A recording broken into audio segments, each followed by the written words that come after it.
안녕하세요. 사연 읽어주는 남녀입니다. 제가 오늘 가지고 온 이 그림 속 발랄해 보이는 여자는 시골 아가씨인데요. 이렇게 밝아 보이는 아가씨에게 어떤 사연이 있는 걸까요? 그럼 오늘의 이야기 시작하겠습니다. 그날은 크리스마스 이브였습니다. 수능을 끝내놓고 오랜만에 친구들과 만나 시내에서 떡볶이를 먹고 수다 떠느라 시간 가는 줄도 몰랐죠. 우리 교회 갈래? 갑자기 무슨 교회? 너희 엄마 절에 다니잖아. 평소에는 절에 가는데 요즘 이웃 아줌마 따라 일요일엔 교회 가. 삼수하는 오빠 대학 좀 제발 붙으라고 같이 기도해준대. 오늘 오면 교회에서 도너츠도 주고 선물도 주고 그런다고 하더라. 맞다. 너희 오빠도 이번엔 시험 봤지? 어때? 어떻긴 뭐가 어때? 수능 보기 전날도 친구들하고 술 마시다가 새벽에 들어왔는데. 뭐 할 일도 없는데 가보자.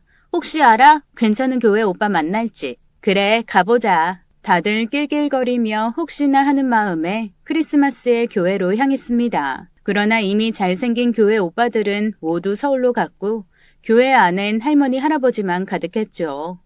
그래도 뭐 크리스마스라서 그런지 반짝이는 트리가 마음을 참 따뜻하게 해주더군요. 잘 알지는 못해도 왠지 성스러운 분위기에 압도되었고 우리는 전부 조용히 앉아 신에게 소원을 빌었죠. 전 돈 많은 남자 만나서 강남에 아파트 살게 해주세요. 우리 오빠 제발 이번엔 붙어서 엄마 짜증 좀 그만 내게 해주세요. 우리 아빠 엄마 건강하게 해주세요. 수정인 우리랑 소원 수준이 다르네. 하긴 얘는 뭐 소원 빌 게 없잖아. 그래, 넌 부모님 건강을 비는 게 맞겠다. 남들 1년에 한 번 먹을까 말까 하는 한우고기 지겹게 먹지. 대학은 이미 수시로 붙어서 서울로 갈 거지. 이제 대학 가서 서울 남자만 만나면 땡이네. 저는 이미 수시로 서울에 있는 대학의 합격 통지서를 받았습니다. 이런 깡시골에서 온갖 대회에 출전하고 글로벌 봉사활동까지 누구보다 학생부에서도 자신 있었던 건 다 부모님의 든든한 지원 덕분이었거든요. 예, 맞습니다. 한우도 매일 먹어서 이젠 질려요. 너무 고소하고 부드러워서 가끔은 질긴 수입고기를 찾을 때도 있다고 하면 재수없다고 아이들이 놀리죠. 그렇게 부자냐고요? 강남 사는 아이들에 비하면 아무것도 아니겠지만 나름 이 지역에서는 알아주는 부잣집이랍니다. 한우를 30마리나 키우는 축산 농가거든요. 하지만 사실 전 한우를 잘 먹지 않아요.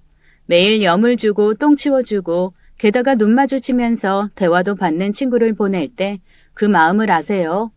저에겐 반려견과 다를 것 없으니 어떻게 맛있게 먹을 수 있겠어요. 어쨌든 외동딸인 저는 저 소들 덕분에 부족함 없이 잘 자랐답니다. 수정아, 어디야? 엄마, 나 지금 애들이랑 교회 왔다가 이제 집에 가려고. 얼른 와, 아빠가 기다리셔. 오늘 그래도 크리스마스인데 너랑 파티해야 한다고 케이크도 구우셨어. 맛있겠다. 알았어. 지금 갈게. 아빠는 사실 어린 시절 미국에서 사셨답니다. 할아버지 할머니 사업이 망하고 나서 아빠를 미국의 고모집에 잠시 보냈었고 고등학교 때 돌아왔다고 하더군요. 미국 집에서는 빵을 굽는 일이 많아서 아빠도 그때 빵 굽는 걸 배웠는지 가끔 저에게도 빵과 케이크를 구워주십니다. 그뿐인가요? 영어도 잘하셔서 저뿐 아니라 제 친구들은 아빠에게 영어를 배우기도 했거든요. 시골서는 나름 엘리트 아저씨로 통한답니다. 게다가 최고의 딸바보 아저씨. 남들은 서울에 있는 대학에 간다고 하면 다들 좋아하는데 아빠는 그냥 지방에 가까운 대학에 가지 뭐하러 그 멀리까지 가냐고 하실 정도로 저와 떨어져 사는 걸 아주 힘들어 하시죠. 벌써부터 우울하시다네요. 함께 보내는 마지막 크리스마스라고 파티를 준비하신 모양입니다. 유난히 추워서 땅은 꽝꽝 얼어 있었어요. 어두운 시골길은 가로등도 제대로 없어서 길에 익숙한 사람들이나 밤에 다니죠. 전화해 수정아. 다음 주에 서울 같이 가.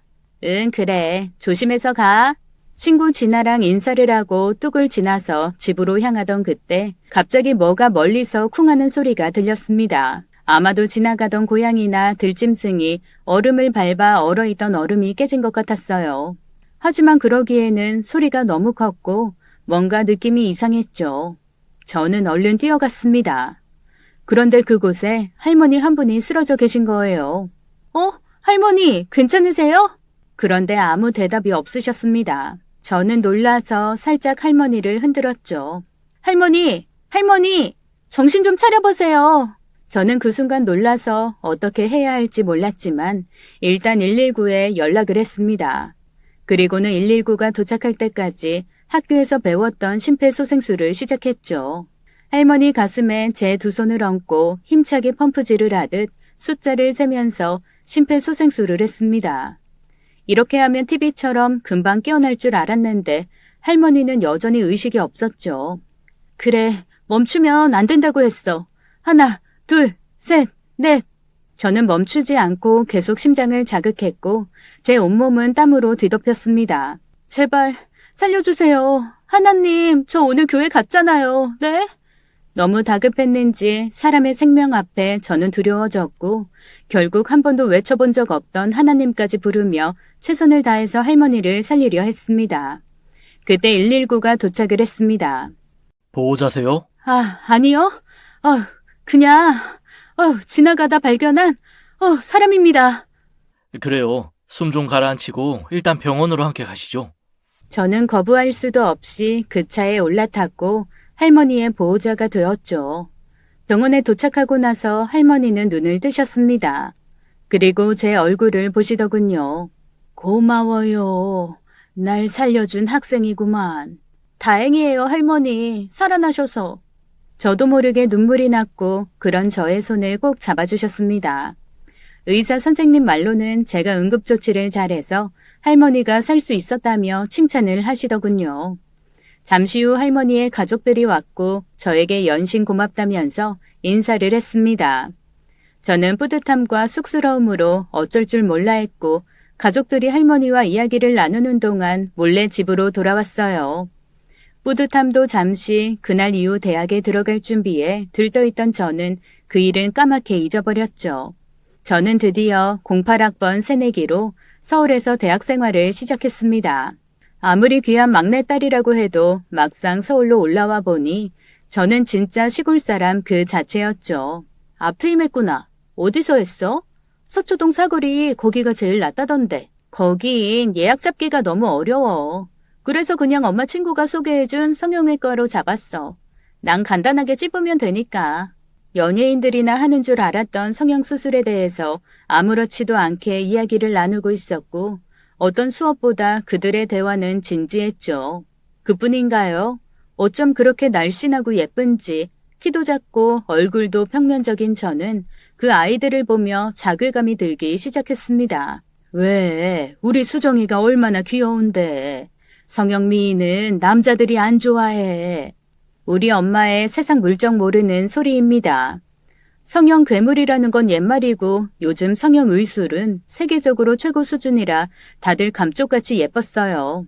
상대방에 대한 예의야. 못생긴 얼굴 계속 봐야 할 상대방 생각을 해야지. 저는 정말 예의 없는 사람이라고 느껴졌습니다. 예전엔 공부 잘하는 애들이 얼굴은 못생겨도 괜찮은 거라고 했는데 요즘은 얼굴 예쁜 애들이 공부도 잘하고 성격도 좋다고 하네요. 우리 언니 코 높이고 짜증이 없어졌어. 그게 다 열등감에서 오는 거잖아. 다들 남친 만나러 나갈 때 저는 도서실에서 자리를 지켰죠. 제가 살 길은 학점이라도 잘 따서 좋은 직장에 가는 거였으니까요. 서당계 3년이면 풍어를 읊는다고 저도 서울 온 지 3년쯤 되니 서울 스타일이 되어가더군요. 물론 미팅도 하고 남자친구도 만났죠. 소 한 마리에 얼마예요? 소는 되새김질 진짜 하나요? 원앙소리 보셨어요? 제 고향을 이야기하면 저에게 돌아오는 질문들의 수준입니다. 결국 한우 맛있겠네요로 끝이 나는 대화로 제 가치관이나 제 꿈 같은 건 다 묻혀버렸고요. 더 이상 남자들에 대한 기대가 없어졌죠. 나 어학연수 다녀올래요. 어학연수? 응, 우리과 애들 방학 때 어학연수 간다고 다들 계획 짜던데. 거기 안 다녀오면 또 나만 처질 거 아냐. 취업하려고 해도 해외 연수 정도는 다녀와야 한단 말이야. 참 철딱선이 없죠. 대학에 가서도 스펙을 쌓는 일은 계속되었습니다. 그렇게 저는 제 스펙 쌓는 일을 위해 우리 집 반려소 한 마리를 보내야 했죠. 서울도 저에겐 낯선 곳인데 뉴욕에 가보니 정말 딴 세상이었습니다. 말이 어학연수지 모두 명품 쇼핑에 뮤지컬 공연 보며 관광하느라 정신이 없었어요. 저도 친구를 따라 말로만 듣던 자유의 여신상을 보고 사진 찍느라 바빴던 그때였죠. 바람에 제 모자가 날아갔고 저는 놀라 돌아본 순간 한 남자의 손에 제 모자가 있더군요. 동양인같이 보였지만 저는 얼른 인사를 하고 모자를 받아 들었는데 미소로 싱긋 웃던 그 남자, 어찌나 멋있던지. 그러니까 땡큐라고 했어야지. 거기서 아무 말도 못하고 있니? 진아는 제가 어학연수 간다는 소리에 단식 투쟁을 하다가 집에 있는 피아노 팔아서 엄마가 보내줬답니다. 그러게. 아우, 내가 왜 이랬을까? 진짜 답답하다, 민수정. 어차피 말도 안 통했을 거야. 그렇게 아쉬운 시간을 보내고 한국에 돌아온 저는 대학을 졸업하고 운 좋게 국내 대표적인 식음료 관련 기업에 취업이 되었습니다. 아이러니하게도 제 해외 연수나 영어 점수보다는 저희 집이 축산업을 하고 제가 그것에 대해서 잘 알고 있다는 것이 취업하는 데 도움이 된 것 같았죠. 그렇게 저는 직장 생활을 시작했습니다. 저는 식품 영양학을 전공했기에 그쪽으로 연구나 조사를 할 줄 알았는데 하루 종일 제가 하는 일의 대부분은 커피 심부름과 복사 심부름이었죠. 이건 예전에나 있는 일인 줄 알았는데 21세기에도 크게 다르지 않더군요. 민수정 씨, 데이터 분석해서 내 책상 위에 올려놓을 때 아이스 아메리카노 한 잔 부탁해요. 일과 심부름을 은근슬쩍 끼워 넣어 시키는 과장을 보면서 화가 났지만 그래도 신입이 겪는 스트레스라 생각하고 꾹 참으며 일을 해나갔습니다. 민수정 씨, 누가 이런 거 하래? 하라는 일은 안 하고 왜 쓸데없는 짓을 하나? 아니, 이번에 샘플링 하신다고 해서 미리 영양 분석표 만들어 드리려고. 그건 연구팀에서 하는 거야. 내가 시키는 일만 하라고. 탕비실 정리나 해요. 일을 했다고 난립니다. 뭔가 부서에 도움이 되려고 한 건데 저 인간은 지가 원하는 게 아니면 저런 식으로 사람 무안을 주죠. 어디 가나 꼴보기 싫은 상사 한 명쯤은 있다는데 제 직속 상사인 오 과장 때문에 머리에 땜통까지 생겼습니다. 수고한 여러분들 위해 이번 토요일에 부서 단합대회차 야외로 나갑니다. 웃겨. 피곤해 죽겠는데 수고했다고 생각하면 쉬게 해줘야지. 무슨 단합대회야? 그러게 말이에요. 쥐가 애보기 싫으니까 자꾸 밖으로 일정 잡는 거잖아요. 내가 저 오 과장 때문에 회사를 그만두던가 해야지. 오 과장에 대한 불만은 비단 저뿐 아니었습니다. 그때였죠. 맞다. 민수정 씨 집이 한우 키운다고 했지? 이번에 어떻게 맛 좀 볼 수 있을까? 어이가 없어서 말이 안 나오더군요. 언제는 소똥 먹어봤냐고 비아냥거리더니 결국 한다는 소리가 한우 가지고 오라는 겁니다. 비싸겠지? 얼마 주면 돼? 야, 이제야 우리 민수정 씨 뽑은 보람이 있겠구만. 한 대 갈기고 싶었지만 아랫입술을 꼭 깨물었죠. 예, 제가 준비하겠습니다. 대신 원가로는 계산해 주세요. 그럼 당연하지. 단합대회 날이 왔고 저희는 회사에서 운영하는 캠핑장에 갔습니다. 다들 부장과 과장의 비위를 맞추느라 바빴고 저는 고기를 굽는 담당이었죠. 아버지가 소를 키운다는 것 하나로 고기를 잘 굽는다고 생각했던 모양입니다. 솔직히 전 제 손으로 고기를 구워본 적이 없는데 말이죠. 이런 선입견이 사람을 열받게 하네요. 저랑 함께 입사한 여자 사원이 있었는데 미국 유학생 출신의 서울 여자였습니다. 한은미 씨는 이런 거 안 해봤죠? 괜히 불 가까이 있다가 튀기라도 하면 큰일 나니까 저기 앉아서 편하게 먹어요. 저는 불 앞에서 땀을 뻘뻘 흘리며 고기를 굽고 있는데 그 여직원은 가까이 오지도 못하게 하더군요. 알고 보니 그 여직원 본사 변호사 딸이었습니다. 같이 시험 보고 입사해서 이런 차별 대우를 받는 것이 서러웠지만 언젠가는 내 진가를 보여주리라 결심하며 참았죠. 와, 이거 역시 한우 툭불은 다르네. 예, 과장님, 부장님 드시는 것은 부모님이 특별히 제일 좋은 걸로 골라주셨어요. 마블링이 끝내주는구만. 부모님께 감사하다고 전해드려요. 다들 미안해서 어쩌나. 우리만 한우를 먹어서. 아닙니다. 저희는 그냥 수입고기도 괜찮아요. 여자들이 있는 테이블에는 수입고기를, 상사들에게는 한우 투뿔을 나누어 구웠으니까요. 그런데 사실은 그 반대였죠. 시골 출신 무시하던 그 얄미운 과장과 여자라고 은근 차별하던 그 부장에게 골탕을 먹이고 싶어서 바꿔치기 한 겁니다. 그럼에도 한우 투뿔이란 말만 듣고 저렇게 좋아하니 되었죠. 여직원들은 눈으로 소통하며 쾌재를 불렀습니다. 그날 이후 절 대하는 직원들의 눈빛이 달라졌어요. 과장은 과장대로 제대로 한우 투뿔 값을 했고 여직원은 여직원대로 저의 행동에 통쾌하다며 대동단결한 거죠. 민수정 씨 덕분에 내가 속이 다 시원해. 어쩜 그런 생각을 다 했을까? 진짜 사이다야. 고마워요. 그러게요. 고기 진짜 맛있더라. 그런 고기 먹고 커서 그런가 수정 씨 피부 너무 좋아. 피부만 좋은가? 단백질 섭취가 좋아서 몸에 탄력이 있잖아. 따로 운동하나? 살다가 별 이야기를 다 들어봅니다. 한우 투뿔의 효과는 대단하더군요. 그러던 어느 날입니다. 저희 회사에서 맡고 있는 백화점 식품 파트에 나갈 제품 조사차 저는 파견 근무를 나가게 되었습니다. 이봐, 이걸 고기라고 가지고 와? 세상 고모도 이거보단 안 즐기겠다. 죄송합니다, 손님. 근데 분명 저희가 유구라고 말씀드렸는데요. 그럼 유구는 즐겨도 돼? 직원 한 명이 쩔쩔매고 있었고 상대는 깐깐하게 생긴 50대 후반의 여사님이었죠. 당장 매니저 데리고 와. 이건 아니지. 어디서 사기를 쳐? 저 무슨 일이신지. 그쪽이 매니저야? 본사 직원입니다. 그래? 아가씨 어느 학교 출신이야? 네? 다짜고짜 출신 학교를 묻는 그 여자분의 태도에 저는 기가 막혔죠. 그건 왜? 궁금해서 그래. 도대체 거기는 직원들을 어떤 수준으로 뽑길래 이따위로 고기를 팔고 있나 해서. 고기에 문제가 있으신가요? 이게 고기니? 너 한번 씹어봐. 그리고는 고기 한 점을 제 앞으로 던지더군요. 저는 기가 막혔지만 꾹 참았습니다. 그리고는 조용히 한 점을 집어먹었죠. 조금 질긴 것은 있었지만 그건 육질마다 조금씩 차이가 있습니다. 조금 질기네요. 그런데 저희는 일부러 연육제를 첨가하지 않고 고기를 자연 숙성한 것이어서 다른 것보다 조금 질길 수 있습니다. 얘 봐라. 조금 질겨? 이게 조금 질겨? 이가 나갈 뻔했는데. 소리를 지르는 그 여자 손님은 급기야 고기를 제 얼굴에 던졌어요. 저는 도저히 참을 수가 없더군요. 손님, 그렇다고 이런 식으로 행동하시면 안 되죠. 헐, 또 꼴에 자존심은 있나 보네.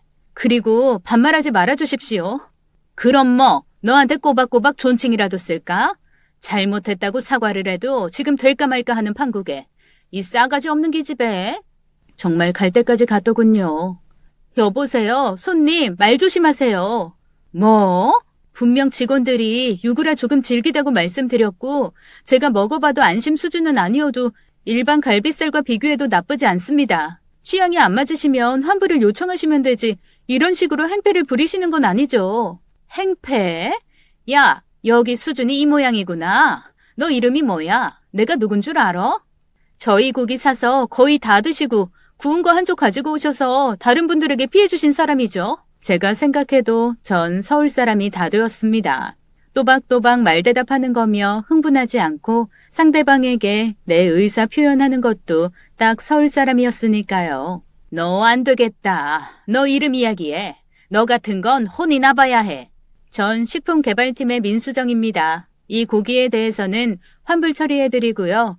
대신 우리 직원에게 사과하세요. 길길이 날뛰면서 흥분하는 그 여자를 보면서 저는 약간의 카타르시스까지 느꼈습니다.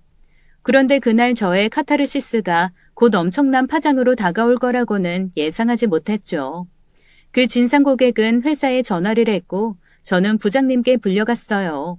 그래. 어떤 상황인 줄 아는데 그래도 민수정 씨 개인이 아니라 회사를 대표한다고 생각을 해야지. 무조건 사과하세요. 하지만 그쪽 분이 말도 안 되는 억지를 쓰고 저희 담당 직원에게 막말을 했습니다. 그게 우리의 숙명이야. 괜히 우리 식품에서 벌레가 나왔다, 뭐 상했다, 이런 이야기 거짓이라도 밝혀줘도 기업 이미지는 타격이 커. 우리는 바보라서 참는 줄 알아? 어쨌든 민수정 씨 사과를 받지 않으면 신문사에 전부 이야기하겠다고. 협박이 보통이 아니야. 사장님 아시면 큰일 난다고. 저는 하는 수 없이 그 고객을 찾아가 무릎을 꿇고 사과를 했습니다. 물론 한우고기 세트까지 선물로 들고서요. 공주보다 더 귀하게 키우셨던 부모님 생각이 나서 돌아오는 내내 눈물이 났죠. 지하철에서 서럽게 울고 있던 저에게 한 남자가 손수건을 주더군요. 엉겁결에 받아놓고 제 눈이 커졌습니다. 바로 뉴욕에서 제 모자를 잡아준 그 남자였으니까요. 말도 나오지 않더군요. 맞죠? 뉴욕 자유의 여신상. 그렇게 그 남자와 다시 만나게 될 줄은 정말 몰랐으니까요. 그 남자는 그 당시 박사과정을 밟는 중이었고 지금은 박사과정이 끝나 한국으로 돌아왔답니다. 타이밍이 좋았던 걸까요? 어떻게 여기서 이렇게 만나게 되네요? 그러니까요. 그때 한국 보낸 줄 모르고 어버버 하다가 인사도 못하고. 이것도 인연인데 혹시 식사는 하셨어요? 네? 저녁 다 됐는데 약속이 취소돼서 혼자 먹어야 하거든요. 저 실례가 안 된다면 식사라도 같이 하고 싶은데 어떠신가요? 우울했던 저는 그날 바로 그 남자와 저녁을 같이 했고 그 남자와 많은 이야기를 나누며 그 진상 아줌마한테 받은 모욕감을 조금은 풀 수 있었습니다. 이 남자는 3년 전까지만 해도 잘 나가는 중소기업 사장의 아들로 지원을 받으며 유학 생활을 했지만 아버지의 사업이 부도가 나고 그 충격으로 아버지가 돌아가시면서 박사과정을 못 끝낼 상황이 되었다고 합니다.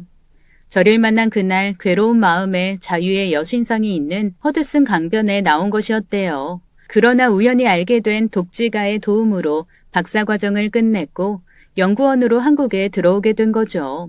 죽으라는 법은 없는 모양입니다. 전혀 알지 못하는 제게 그런 큰 도움을 주신 분이 있어서 지금 제가 이렇게 수정 씨와 만나고 있나 봅니다. 그렇게 소설 같은 인연은 이어졌고 우리 둘은 연인 관계로 발전을 했죠. 직장에서 받은 스트레스를 그 사람에게 하소연하고 위로받으면서 풀게 되었고 직장에서도 이젠 제법 베테랑이 되어 더 이상 커피를 타는 일은 없었죠. 오히려 신입 직원들이 오면 제가 커피를 사주곤 했습니다. 오 과장은 다행히 다른 부서로 발령이 났고요.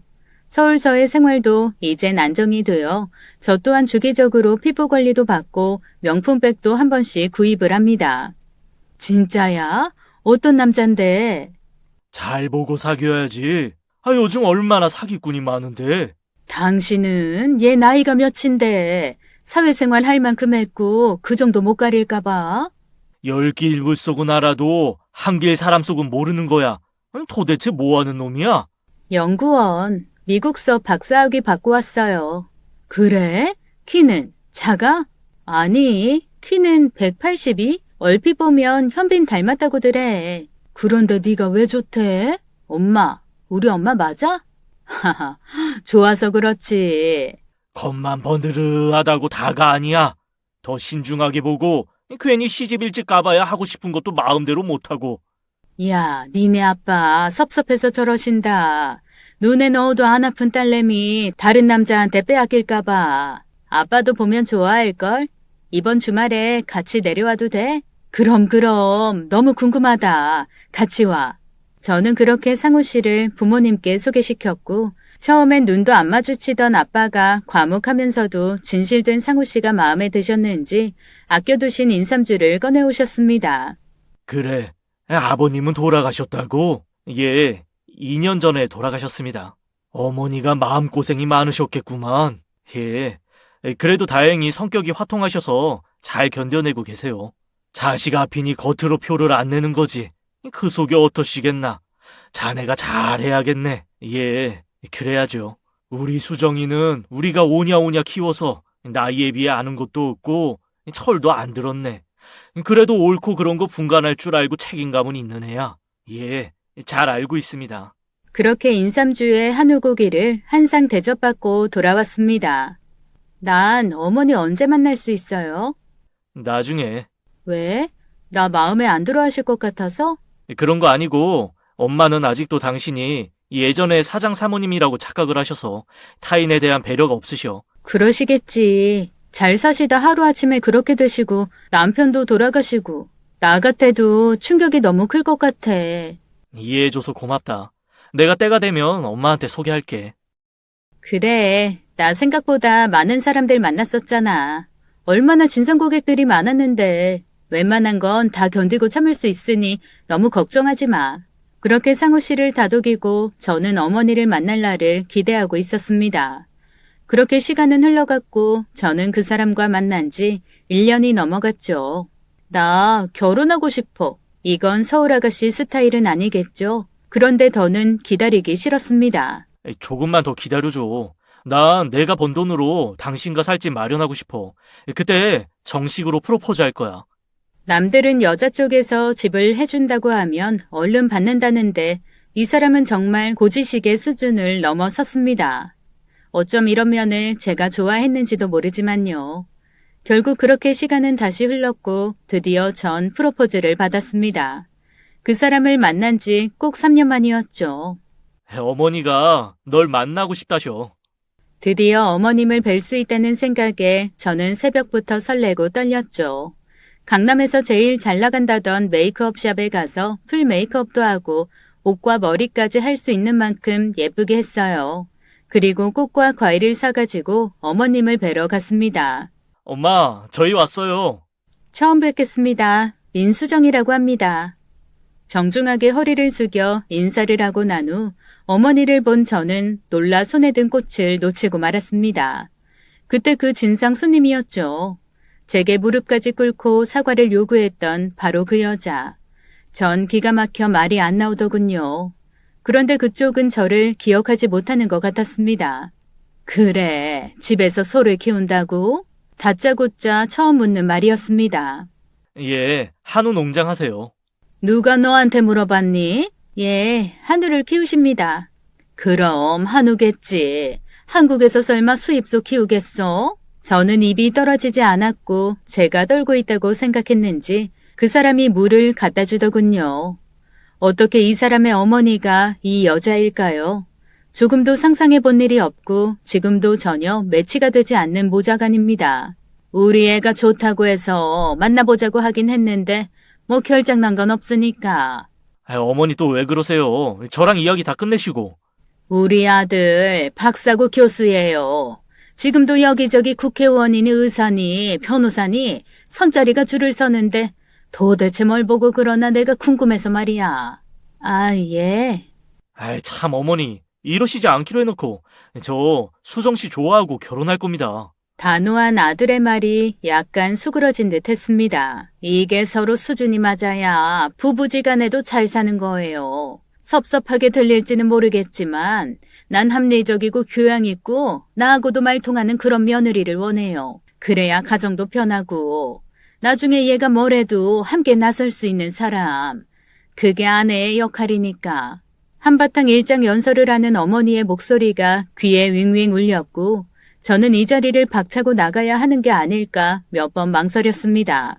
그러나 그 자리에서 차마 어머니와의 악연을 꺼낼 수 없었죠. 그 이야기를 꺼내는 순간 이 사람과 끝날 것 같았거든요. 그런데 그때였습니다. 잠깐만, 나 본 적 있지? 올 것이 왔더군요. 그래, 맞아. 그 백화점 그 싸가지 너 맞지? 상우 씨는 무슨 소린가 저와 어머니를 번갈아 보았고 저는 더 이상 모른 척하고 있을 수 없었습니다.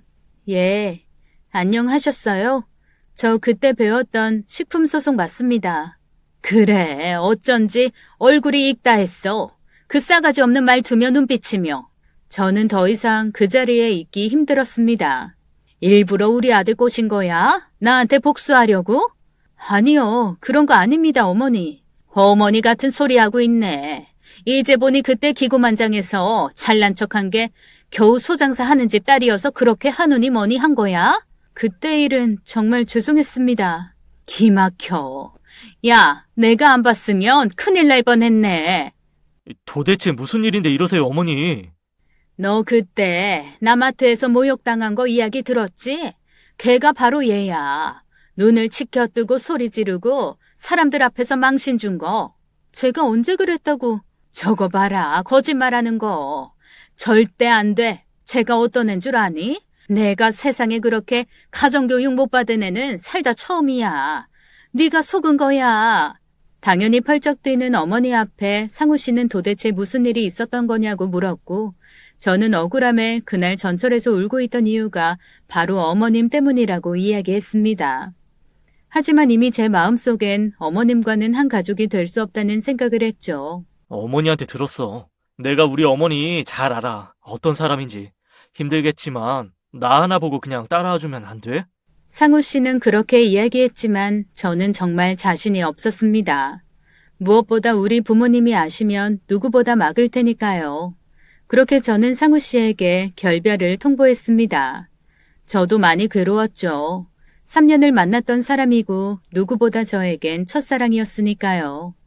그렇게 일주일이 지나고 저는 오랜만에 집으로 내려갔습니다. 그런데 바로 거기에 상우 씨가 있는 거예요. 부모님 앞에 무릎을 꿇고 눈물을 흘리고 있더군요. 저는 너무 놀랐습니다. 죄송합니다. 제 어머니가 수정이에게 한 행동에 대해 제가 사죄드리겠습니다. 그 모습에 엄마는 어쩔 줄 몰라 했고 아빠는 저에게 말씀을 하시더군요.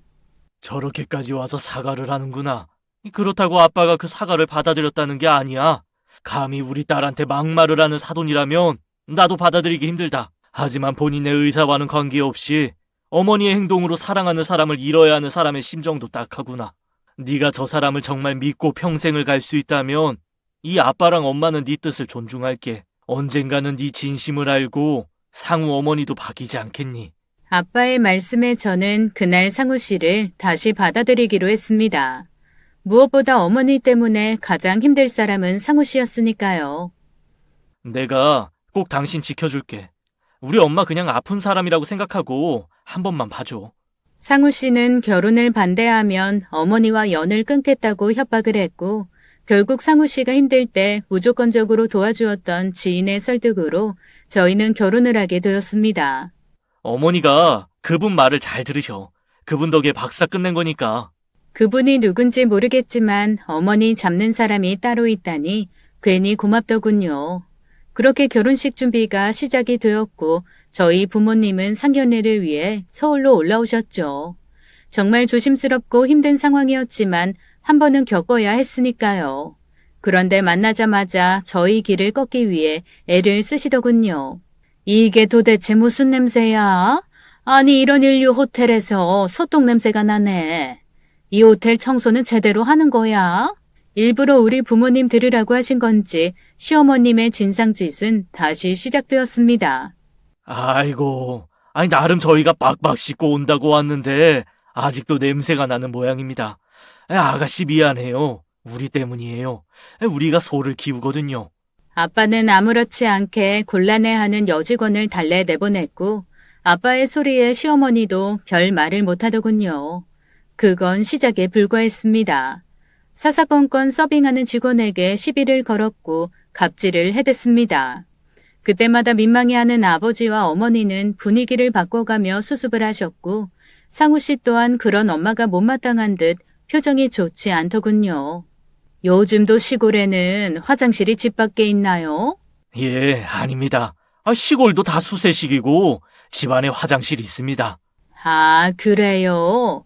예전에 한번 갔다가 얼마나 놀랐는지 그 길로 돌아온 적이 있거든요. 우리 상우는 한 번도 그런 걸 본 적이 없어서. 수정 씨네 집 너무 좋아요. 공기도 좋고 뒤에 산도 있고 마음이 아주 편안해진다니까요. 한번 오십시오. 제가 잘 모시겠습니다. 하긴 시골 가면 그 가마솥에 장작 피고 그렇게 밥하니 밥맛은 좋더군요. 하하하, 그 밥이 맛있긴 한데 요즘은 시골도 다 압력솥으로 밥을 해 먹죠. 아버지는 모든 이야기를 유머로 받아주셨지만 저는 어머님의 고약한 심보가 눈에 보였습니다. 어떻게든 우위를 점하고 싶었던 거죠. 엄마는 속이 상한 듯 앞에 있는 음식만 드시고 계셨죠. 그래서 우리 아이들 살 집은 어떻게 하실 건가요? 우리 애가 워낙 책을 많이 읽는 애라 서재는 따로 있어야 할 것 같고 나중에 아기가 태어날 걸 생각해서라도 방이 4개는 있어야겠네요. 4개요? 서재랑 애들 쓸 방, 아기 방까지 3개면 되지 않을까요? 제 방은요? 애들하고 같이 쓰라고 하는 건가요? 그 소리에 다들 아무 말도 못했습니다. 그날 그렇게 서먹하고 이상한 상견례는 끝이 나고 저는 머리가 복잡했습니다. 걱정 마. 엄마한테는 내가 다 알아서 말씀드릴 테니까. 나 다른 건 몰라도 어머니랑 같이 사는 건 죽어도 못해. 나도 그럴 생각은 없지만, 뭘 그렇게까지 극단적으로 이야기를 하는데. 그 말에 남친은 기분이 상한 듯 했습니다. 그래도 내 어머니야. 죽어도 못 산다는 건 좀 심하잖아. 제가 말을 실수하긴 했지만 정말 전 숨막혀서 못 사니까요. 그 이후 며칠을 우린 연락이 없었습니다. 그리고 며칠 후 퇴근을 하고 앞에 서 있는 남친을 보았죠. 미안해. 내가 좀 옹졸했지? 생각이 많아서 그랬어. 우리 엄마 힘든 사람인 거 알면서도 당신이 그렇게 말하니까 기분이 좋지는 않더라고. 나도 미안해. 말이 심했어. 엄마하고 이야기했어. 엄마는 같이 살지 않기로 했고 그냥 작은 아파트 내가 구할 거야. 당분간은 전세로 살다 돈 모아지는 대로 그때 집 사는 걸로 하자. 아빠가 도와주신댔어. 괜히 대출금 이자 아깝잖아. 그래도 아버님한테 손 벌리기 싫어. 내가 그랬잖아. 내가 너 책임진다고. 뭐 우리 아빠는 부모 아닌가? 나중에 힘들면 그때. 지금은 아니야. 어쩜 이렇게 어머니랑 다를까요? 제가 어머님 보고 결혼하는 건 아니니까 이 정도 남자라면 믿어도 되겠다 다시 한번 느꼈죠. 그렇게 결혼식을 올렸습니다. 어머니는 내내 못마땅해 보였는데 그 이유가 참 우습더군요. 다들 얼굴이 왜 그렇게 검은 건지 아주 결혼식장이 우중충하더구나. 그뿐이 아닙니다. 드레스를 도대체 어디서 한 거야? 어쩜 이렇게 촌스러운지. 내가 그렇게 청담동에 가서 하라고 했는데 이래서 수준이 맞아야 하는 거라고 그렇게 이야기했는데 어머니는 말끝마다 시골시골해대며 우리 집이 촌스러워서 타인들이 우습게 볼 것 같다고 하셨죠. 결혼식은 그렇게 끝이 났고 저희는 신혼여행을 다녀왔습니다. 그때부터 어머님의 말도 안 되는 허세는 점점 심해졌죠. 너 그 넥타이 이번에 예단으로 받은 거니? 예, 왜요? 왜는 넥타이 하나 볼 줄 몰라서 남편 사회생활을 어떻게 시키려고. 괜찮은데. 참 어머니도 별걸 다 가지고 그러세요. 너 결혼식 때 사람들이 뭐라고 했는지 알아? 아니 멀쩡한 박사님이 뭐가 아쉬워서 기우는 결혼식을 했냐고 하더라. 방에서 옷을 갈아입으면서 전 그 소리를 들었습니다. 기가 막혔죠. 기가 막힌 일은 더 있었습니다. 어머님 방에 올려져 있는 공과금 용지를 보니 몇 달씩 연체를 해서 곧 단수 단전을 한다는 경고장이더군요. 전기료 낼 돈도 없으면서 어떻게 저렇게 허세를 부리는지 이해가 되질 않았습니다. 분명 남편이 매달 꼬박꼬박 생활비를 드리는 것으로 알고 있는데 왜 공과금은 몇 달씩 밀리는 걸까요? 그게 무슨 소리야? 연체라니. 내가 봤어. 어머님 화장대 위에 있는 거. 남편은 그 소리에 어머니에게 전화를 했고 곧 어머니의 울음소리가 전화기 밖으로 들려왔습니다. 이유인즉슨 결혼식을 준비한다고 돈을 몽땅 썼다는 겁니다. 그것도 자신이 입을 상견례용 명품옷과 구두, 핸드백 등으로요. 네 아버지만 있어도 내가 이런 취급 안 받는다. 내가 한 번도 이런 싸구려 옷을 입어본 적이 없어. 하나뿐인 아들 결혼식에 내가 그런 싸구려 한복을... 아휴, 그래서 다시 했다. 그것도 안 되니? 저희 엄마랑 같이 한복을 했는데 보통급으로 한 것이 마음에 안 들었나 봅니다. 한번 입고 마는 것이니 너무 비싼 것으로 하지 말자는 엄마의 취지였는데 결국 어머니는 예전에 아시던 고급 한복집에 가서 다시 맞추셨다네요. 그것 때문에 돈이 없어 곧 단전될 것 같다니 이런 코미디가 어디 있을까요? 워낙 그렇게 살아오신 분인데 어떡해. 내가 공과금 정리하고 왔으니까 신경 쓰지 마. 말은 그렇게 저를 달래줬지만 본인도 속이 상했는지 그날 어머님 댁을 다녀와서는 밤새 술을 마시더군요. 그런 남편이 한편으로는 안쓰러웠습니다. 도대체 어머님은 변할 수 없는 사람일까요? 아들이 이렇게 고통스러워하는데 말입니다.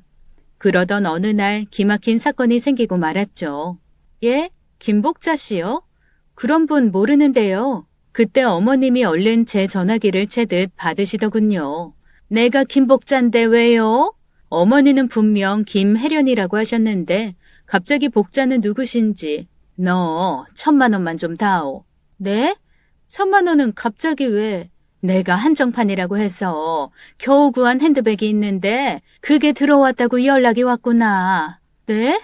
아니 어머니, 왜? 그것도 못 줘?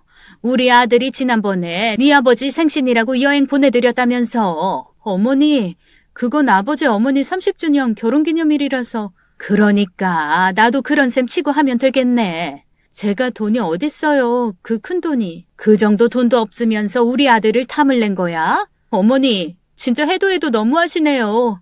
그게 무슨 말씀이세요? 얘가 어디서 큰 소리야? 배워먹지 못한 애처럼. 어머니야말로 아들 며느리한테 한 푼 보태주신 것도 없으면서 왜 이렇게 당당하세요? 뭐? 어머, 얘 이거 말하는 거 봐라. 이제야 본색을 드러내네. 어느새 목소리는 커졌고 남편이 들어와 있는 줄도 몰랐습니다. 그만두지 못해요? 남편은 화가 많이 나 있었고 어머니는 갑자기 서러운 듯 울음을 터뜨리더군요. 너 봤지? 얘가 지금 나한테 하는 말.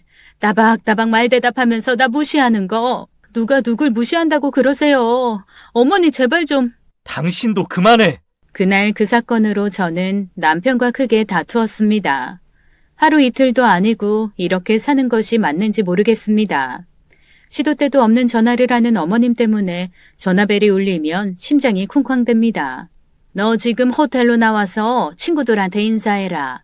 어머님이 친구분들과 모임을 하는데 저한테 나와서 인사를 하라고 갑자기 전화를 주셨더군요. 저는 어쨌든 며느리로 인정해서 소개를 시켜주신다는 생각에 앞뒤 안 보고 달려갔습니다. 상우 섹시구나. 반가워요. 지난번 결혼식 때 우리 크루즈 여행하느라 못 가서. 그러니까 꼭 결혼식을 잡아도 그렇게 잡아서 나만 못 가고. 애가 아무래도 시골서 자라서 앞뒤 분간을 잘 못해. 그런 모습에 상우가 좋았나 보지. 순박하고 왜 그런 거 있잖아. 어쨌든 축하해요. 감사합니다. 이렇게까지 안 해도 되는데 잘 먹었어요? 알고 보니 저한테 식사값 내라고 부르신 겁니다. 그래, 계산하고 가라. 4명이 드신 호텔 스테이크와 와인 비용이 100만 원 가까이 나왔습니다. 친구분들 앞에서 으스대고 싶은 모양입니다. 그렇다고 이렇게 미리 이야기도 없이 100만 원을 내라고 하는 시어머니. 저는 너무 화가 났습니다. 저는 남편에게 이야기를 했죠. 그분들 어머님이랑 제일 친한 분들이야. 아버지 살아계실 때 부부 동반으로 늘 같이 여행 다니시고 골프 치시고 했던. 아버지 그렇게 되시고 나서 엄마가 자존심 세우고 싶으셨나 보다. 그래서 꼭 호텔에 가서 100만 원씩 써야 자존심 회복이 되는 거야? 그렇게 사셨던 분이라 그래. 내가 그 돈 줄게. 어머니 생활비로 매달 100만 원씩 드리지. 지난번에도 밀린 공과금의 카드값까지 얼마가 나갔는데. 또 뭘 드리겠다고. 당신한테 달라는 거 아니잖아. 내가 보너스 받고 그래서. 우리 부모님한테는 한 푼도 못 드리는데 어쩜 당신은. 그래서 여행도 보내드리고. 그래, 매번 우리가 받는 돈이 더 많은데 나 더 이상 어머님한테 못 드려. 생활비도 50으로 깎고. 수정아. 전 상우 씨에게까지 너무 화가 나서 견딜 수가 없었습니다. 내가 이럴 줄 알아서 결혼 안 하려고 한 건데 진짜 후회된다. 그렇게 우리에겐 어머니로 인해 잦은 위기가 찾아왔습니다. 그 일로 남편과 저는 서먹해졌고 어머니는 아랑곳하지 않고 수시로 저를 불러댔죠. 화장실 청소 좀 해야겠다. 나 병원 가는데 차 갖고 와라. 하수구가 막혔어. 와서 좀 뚫어야겠다. 제가 회사를 이직하기 위해 그만둔 후에는 거의 매일 종부리듯 저를 부렸고 저는 그때마다 아버지 말을 되새겼죠. 네가 참고 최선을 다하면 언젠가는 네 마음을 알고 변하실 거야. 도대체 그날은 언제 오는 걸까요? 모든 게 힘들어서 이혼까지 생각하게 되더군요. 하루를 살아도 행복해야 하는데 어머님 때문에 늘 저희 부부는 힘들었습니다. 우리 이대로 사는 거 맞아? 난 하나도 안 행복한데.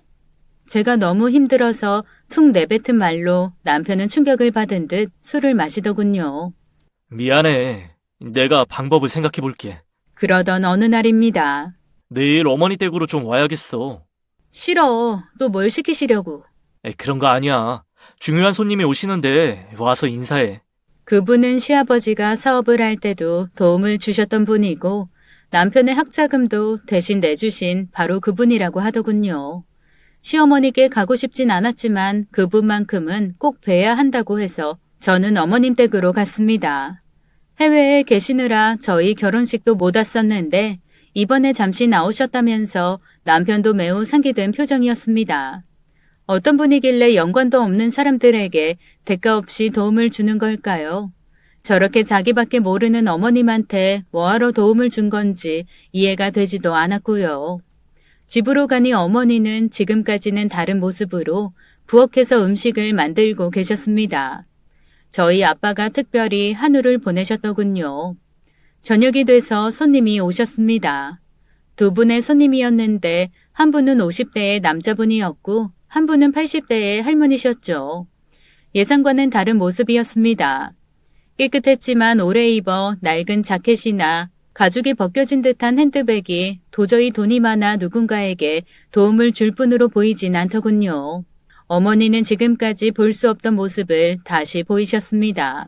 거의 허리를 굽혀 땅에 닿을 정도로 인사를 했고 남편 또한 큰절을 하며 두 모자는 머리를 조아렸어요. 먼 길 오시느라 애쓰셨습니다. 잘 지냈죠? 예, 저는 두 분 덕분에 잘 살고 있습니다. 이쪽은 제 안사람이에요. 처음 뵙겠습니다. 민수정입니다. 그래, 반가워요. 많이 힘들죠? 하면서 제 손을 꼭 붙들어 주시는데 갑자기 저도 모르게 그동안 쌓인 감정이 올라와 눈물이 나는 걸 꾹 참았습니다. 힘들긴요. 우리 상우 만나서 복 받은 앤걸요. 그때였습니다. 아직도 정신을 못 차리고 내가 그렇게 사람 대하는 거 아니라고 했는데. 예? 그게 무슨 소린지. 예나 지금이나 변한 게 없어. 남편 보고 내 불쌍해서 도와준 건데. 어디서 갑질을 해, 갑질을 하길? 어디서 지들 퍼먹은 걸 며느리한테 와서 돈을 내라고 하고. 남의 돈으로 아들 공부시켰으면 아껴 쓰고 절약하면서 감사하게 살 일이지. 호텔에서 그 비싼 걸 먹고. 헉, 어떻게 아신 걸까요? 알고 보니 그때 변호사를 만나 재산을 사회에 환원하신다는 서약을 하시고 식사를 하러 오셨다가 어머님과 친구분들을 본 모양입니다. 내가 아주 곁에서 들으니 이런 가관이 없어. 내가 그때 죽을 뻔하지만 않았어도 돕지 않았어. 그게 다 누구 덕인 줄 아나? 어머니는 그 소리에 갑자기 고개를 푹 조아리고 어쩔 줄 몰라 했습니다. 나 알아보겠어요. 네? 저요? 전 그때까지만 해도 그분이 누구인지 몰랐습니다. 글쎄, 그쪽이 나 살려줬잖아요. 그게 무슨, 그때 횡성에서 나 쓰러진 거 살려준 학생. 살려놓고 본인이 울고 있는 모습이 얼마나 예쁘던지. 난 한 번에 알아봤구만. 그제서야 저는 주마등처럼 지나가는 기억들이 생생하게 났습니다. 그때 크리스마스 이브에 바로 논두렁에 쓰러져 있던 바로 그 할머니. 제가 심폐소생술을 했던 그 할머니였어요. 어떻게 이런 일이 있을 수 있을까요? 그 할머니가 바로 남편의 집안을 도와줬던 분이었습니다. 내가 그때 잠시 한국에 나왔다가 아는 분 집에 가는 중이었는데 갑자기 추위에 심장이 놀랬던 거지. 그렇게 쓰러진 걸 이 아가씨 아니었으면 난 그대로 죽었을 텐데 내 생명의 은인. 그리고 나서 어머님이 가지고 계신 재산을 나누기 시작했고 그 수혜자로 우리 상우 씨가 선정된 거죠. 어떻게 보면 다 이분 덕분입니다. 그 후에 만나고 싶어도 못 만나 애를 태웠는데 그날 그 호텔에서 본 거예요. 그랬습니다. 할머니의 아들은 아프리카에서 선교사로 일하는 분이었고 제가 방문했던 그 교회에 잠시 들렸던 날이었죠. 할머니는 오래된 지인을 찾아 나섰다가 추위에 심장마비를 일으킨 것이고 거기서 저와 만나게 된 겁니다. 그 이후로 자신의 생명은 이미 죽었다 생각하신 할머니는 가지고 있던 전 재산을 힘들고 어려운 사람들의 학비를 위해 쓰기로 한 거죠. 그 수혜자였던 남편은 평생 그 은혜를 잊지 못했습니다. 그 소리에 어머님은 갑자기 고개를 들지 못했습니다. 15년 전 우연히 누군가를 도왔던 것이 이렇게 착한 부메랑이 되어 저를 구해줄 줄은 몰랐습니다. 내가 우리 아가씨한테 부탁이 있어서 왔어요. 무슨 내가 만든 재단에서 일을 좀 맡아줘요. 제가요? 내가 찾고 있던 딱 적임자야. 무료 아닙니다. 제대로 월급 받으면서 일하는 거예요. 그리고 자네는 정신 바짝 차리게. 아무리 효자도 좋지만 아닌 건 아닌 거고. 자기 하나 보고 결혼한 사람이 그런 취급을 당하는데 가만히 보고만 있으면 말이 되나? 평생 받들고 살아도 될까 말까 한데. 그렇게 할머니는 어머님께 큰 메시지를 남기고 떠나셨고 그날 이후 저희 어머님은 완전히 다른 사람이 되어 있었죠. 아가, 내가 전복죽 끓여서 니네 문 앞에 놔두고 왔어. 전복 많이 넣었으니까 너 챙겨 먹어. 상우는 조금만 주고. 사람이 이렇게 변할 수가 있을까요?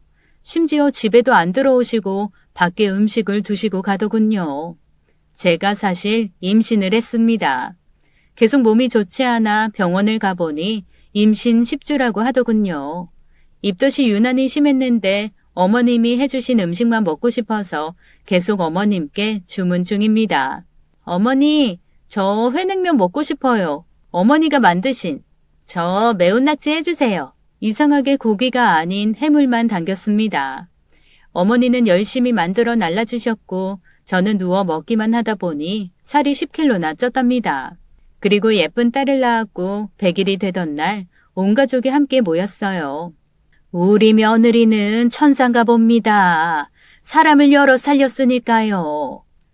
그래봐야 시골에서 태어나서 소똥 냄새 나는 시골 사람인데요, 뭐. 그때는 죄송합니다, 사돈어른. 그때는 제가 천지분간 못하고 살았습니다. 그렇게 어머님은 우리 부모님께 진심으로 사과를 하셨죠. 할머님이 다녀가시면서 어머님께도 일을 주셨는데 장애 후 복지센터에 가서 봉사를 하라는 것이었습니다. 실수한 옷빨래를 하는 일을 했죠. 그거 안 하면 당장 준 돈 갚으라고 엄명을 내리셨거든요. 남편도 달라졌습니다. 우유 부단함은 강고덥고 매사에 재편이 되고 있어요. 영원히 당하고만 살 것 같은 저를 구해준 그 할머니. 제가 그분을 구한 게 아니고 그분이 저를 구해주셨네요. 지금까지 시골 여자의 이야기였습니다. 오늘의 이야기 재미있게 잘 들으셨나요? 지금은 시어머니께서 사연자분께 잘 대해주신다니 정말 다행이네요. 시어머니가 사시는 날 동안 할머니 파워가 계속 지속됐으면 좋겠습니다. 그럼 앞으로도 가족들과 행복하게 사시길 바랄게요. 사연 남녀 이야기 오늘은 여기까지입니다. 저희는 다음 사연으로 돌아올게요.